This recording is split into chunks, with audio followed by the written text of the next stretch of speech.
dạy lại không à? Như dạy nắng cũng dạy lại. Có lên nghề ngà kì. Tốt. Nó có loài quay. Ok. Wow. Wow. Oh my god. Cái đặc đây. Wow. Cái chén này. Chè này hiểu gì vậy mày? Ôi ạ. Ê, cái ăn nó bồm trong ống xì. Có khi mang nó là kêu nó sọt là tiêu. Đi xuống cậy được không? Đi xuống. Qua ống xong có này. Nó bồm mà mình kêu chúng tôi. Nó xuống qua kita kan teh. Ikan pak dia. Ikan pak. Koi mang.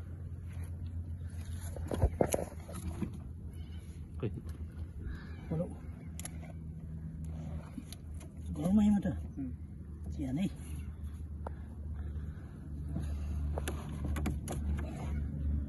Má nó khát cái quầy chè này. Ô hiện gì đấy.